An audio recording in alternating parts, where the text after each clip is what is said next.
I have never been much of a meal prepper because honestly, it never appealed to me to spend a chunk of my weekend cooking a bunch of meals that you just had to reheat over the week, throughout the week, and just sort of like eating leftovers all week. If that sounds like you might be interested in knowing that there is a different way to meal prep, and you might be interested in this book, Cook Once, Eat All Week by Cassie Joy Garcia.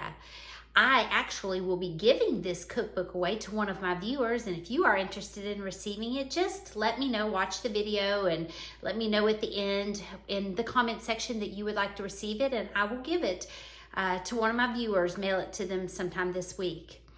Garcia takes some basic core ingredients, and at the beginning of the week, you take those ingredients and you prep them in ways that make them very versatile so that you can make different meals throughout the week and not just eat the same kind of boring thing day after day. Let me show you what I mean. So you can see on the table of contents that there are 26 weeks that she gives you meal plans for. And for example, here on week 26, you have always a protein, a vegetable, and a starch. In this case, shredded pork, cabbage, and red potatoes. The week before that, it was brisket, Brussels sprouts and rice, or a chicken, mushrooms, and spaghetti. Week 8 is the week that I chose to share with you, and you can see that it uses, as your three main ingredients, ground beef, carrots, and rice. But she gives you a list of all the ingredients that you need to prepare the food for that week. She also gives you, you can see some substitutions if you want to do low carb or paleo or grain-free or egg-free. I should add that everything in this cookbook is actually gluten-free. So if you are on a gluten-free diet, this would be especially good for you. I won't use any of these substitutions. I will be using some of my own substitutions because my son has sesame, coconut, nut allergies, so I will be making some substitutions. Let me go over what all I got to prepare the meals for this week. Okay, here we go. This may be the one and only time you catch me doing a food haul. These are what she says we need. We need some tomatoes, a couple avocados, jalapenos, some carrots, some green onions, cilantro, some romaine lettuce, some limes, red onion, and then we need some apple cider vinegar, some fish sauce, some rice vinegar, olive oil. She actually calls for coconut aminos because that is gluten-free, but we don't do coconut aminos because of the coconut allergy, so we're subbing soy sauce. Barbecue sauce, which in the back of the book, she gives you lots of recipes for making your own, but we're just buying a store-bought one. Avocado mayo, some ghee, or, other kind of high smoke point. We're just using that. Sriracha, some eggs, 5 pounds of ground beef, some bacon, and some white rice. She also calls for some sesame oil, toasted sesame oil, but again, my son's allergic to sesame, so we will just use a different oil for that. And then I'm not going to pull out all the spices, but there you can see those are the different spices, herbs that she calls for. And no sesame seeds for us, maybe for some of us. Okay, it is prep day, and we are going to begin by browning 3.5 pounds of that ground beef in a large skillet. Go ahead and throw in about a teaspoon of sea salt. You will add more seasoning later on, but go ahead and cook it until it's fully browned. And while your meat is cooking, go ahead and preheat your oven to 400 degrees and prepare your baking sheet with parchment paper. Peel your carrots and cut them in half lengthwise, and then slice them so that they look kind of like little French fries. Then you're gonna place them on the baking sheet and toss them with olive oil and salt. Get them good and coated and stick them in the oven for 30 minutes. You'll want to flip them about halfway through until they're good and wrinkled and brown. And when you take them out of the oven, go ahead and toss them with parsley and stick them in your refrigerator for later in the week. Once that ground beef has had a chance to cool, go ahead and drain some of that fat off and divide it in half between 2 containers, labeling one container casserole and the other bowls, and then store that in the refrigerator for use later in the week. Okay, now we're going to pickle some carrots. So take your carrots and peel them, shave them into wide ribbons. And then in a jar, mix together 2 cups of apple cider vinegar, or it can be white wine vinegar or red wine vinegar, 2 teaspoons of fine sea salt, and 1 teaspoon of black peppercorns. Then you're going to put the carrots into that brine and just shake it up to get it covered up, and put it in the refrigerator. And those pickled carrots will be ready in a day, and they are so good. Now, if you've been wondering what we're going to do with the rest of that ground beef that we don't have left over, there's about 1.5 pounds. We're going to make some little mini barbecue meatloaves. So go ahead and put the rest of that ground beef into a bowl with about 1/2 cup of your barbecue sauce, an egg, so about 1 teaspoon of garlic powder, 1 teaspoon of onion powder, 1/2 teaspoon of coarse sea salt, 1/2 teaspoon of ground pepper, and just mix all those ingredients up with your hands.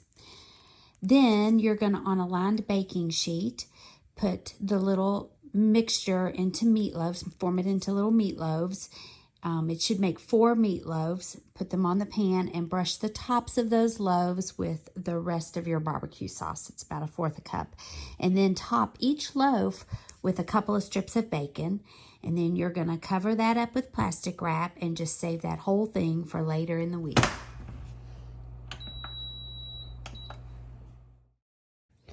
On the last night, we're going to have Korean beef bowls. So we're going to go ahead and make the sauce for that. You're supposed to put a whole 8-ounce bottle of coconut aminos into a saucepan over medium heat and cook it, stirring occasionally for 8 to 10 minutes. It says until it thickens enough to coat the back of a spoon. I'm not sure mine ever really thickened, and maybe that's because I used soy sauce instead. I don't know. What do you think?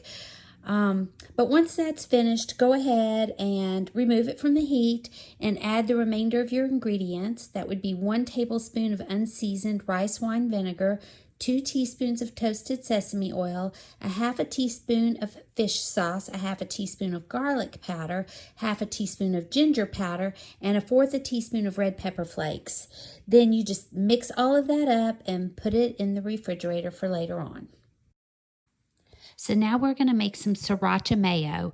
We're just going to mix up 1/2 cup of avocado oil mayonnaise, a tablespoon of fresh lime juice, which is about 1/2 lime, and a couple of tablespoons of sriracha sauce, depending on how hot you like it. And then we'll store that in the refrigerator as well. And finally, we're going to just wash and chop up the cilantro, cut up some of your lettuce, slice it, wash it, and dice up your tomato, all for later in the week. And you could go ahead and slice up your jalapeno, but I am just waiting to do that, as well as you could go ahead and slice up your little red onion, but I'm going to wait on that as well. And now your meal prep for the week is complete.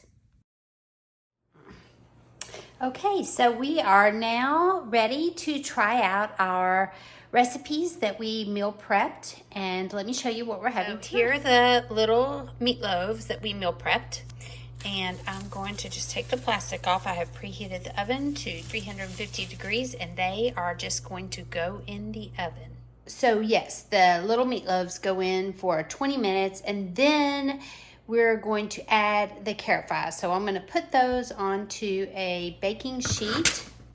I'm just going to spread them out, and they'll be ready to go into the oven, and they'll go on the bottom rack for like 20 minutes just to kind of crisp those up, and then we'll see if the meatloaves are done, and then we'll see how it all is. So this is a plate, what a typical meal would look like on the first night, the little meatloaves and the carrots. Hi, so we had a work day at church today, and I have spent the day painting, and now it is 5 o'clock and I'm home and I'm ready to fix supper, and am I ever glad that there is something that's pretty much already prepared. Tonight we're going to be having taco casserole, and I'm going to begin by preheating the oven to 350 degrees, and I'm going to combine all of the ingredients for the bottom layer, that is the rice layer, by combining the 4.5 cups of the rice that was cooked. You're supposed to add in a can of tomatoes with chilies, sort of like Rotel, but I didn't have that, so I'm just doing diced tomatoes and a can of little chili peppers. Then you're going to add in your chopped cilantro and about a tablespoon of fresh lime juice and a teaspoon of coarse sea salt, and spread all of that out into your baking dish. Next, we mix together the ingredients for the beef layer, which is about 3 3/4 cups of that cooked ground beef, a tablespoon of chili powder, a teaspoon of ground cumin, a teaspoon of garlic powder, 1 teaspoon of onion powder, 1 teaspoon of dried oregano, and a 1/2 teaspoon of coarse sea salt. And then once that's all mixed up, we just layer that on top of the rice and stick it in the oven for 20 minutes until it's good and hot.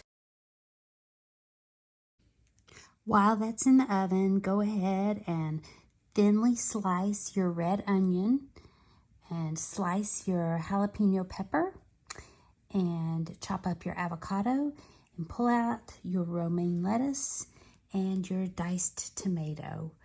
After you have all of your toppings ready, this is kind of what it should look like. I threw an extra lime in there as well. And this is my husband's bowl.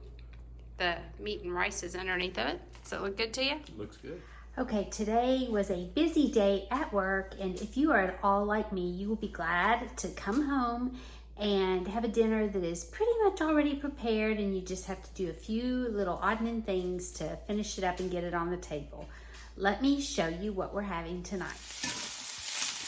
We are going to be having Korean beef bowls, and I began by heating about a tablespoon of the ghee in my cast iron skillet and reheating the rest of the ground beef and pouring in the green onions and just cooking that for a few minutes until the onions have wilted.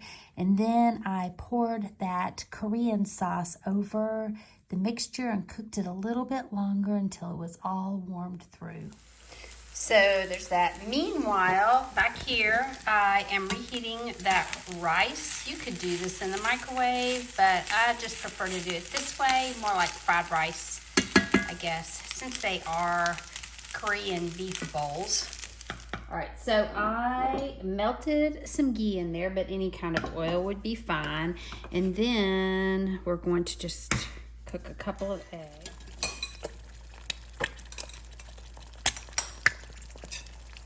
Andy's bowl, and he has rice on the bottom and that Korean beef, and then do you remember the kind of the pickled carrots that we did? He's putting some pepper.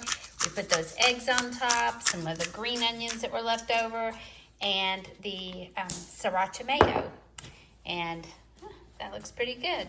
Eager to try that. We really enjoyed the taste of these meals. We thought they were all very good. Would definitely fix them again. The first night, the little mini meatloaves and the carrots probably would not have been considered a complete meal it definitely wasn't considered a complete meal for our family. Fortunately, we had some leftovers in the refrigerator that we could just throw on as extra sides, and it's easy enough to fix some extra sides anyway. And the last night, the Korean beef bowls, definitely our favorite. We thought that was absolutely delicious. And again, the carrots really added a lot, and we're continuing to eat on those even now. I know that was just 3 meals that we had. She allows room for assuming that there may be leftovers. We didn't have any leftovers. Or that you might eat out one night. But she also does give you a couple of extra meal options that are very easy that you can prepare just quickly. Let me show you what that looks like. So this is like what came with the meals that we prepared this week. She offers like kind of a bonus option: lemon pepper chicken, collards, and baked russet potatoes. And and all of the recipes for those things are in the back of the book if you want to do these bonus dinners. Dinner 2 would be a pork tenderloin, crispy Brussels sprouts, and pan-fried plantains. and she gives you, your list of ingredients. And again, the recipes are in the back. Very simple add-on meals if you want to have plans for 5 meals. Okay, full disclosure here. I thought this was a good cookbook, and at a different time in my life, it would have been a great resource, like maybe when I had small children or just at a point when I was just a lot busier. Right now, it is not that much trouble for me to just take it a day at a time, to pull something out of my freezer and fix dinner. So I'm going to pass this cookbook along. I think somebody would enjoy it a whole lot more than I'm going to enjoy it for now. And again, if you are on a gluten-free diet, it's got some great recipes. If you would like to receive this cookbook, I would like to mail it to you. Just leave a word in the comments below that just lets me know that you would be interested in having it, and I plan to mail it to somebody who viewed this video, and maybe it'll be you. Thank you for joining me on this experiment this week of cooking, and I am really trying to learn how to video and cook at the same time. Kudos to you who do this all the time. But anyway, I appreciate your support, and I look forward to seeing you again in a future video. Have a great week.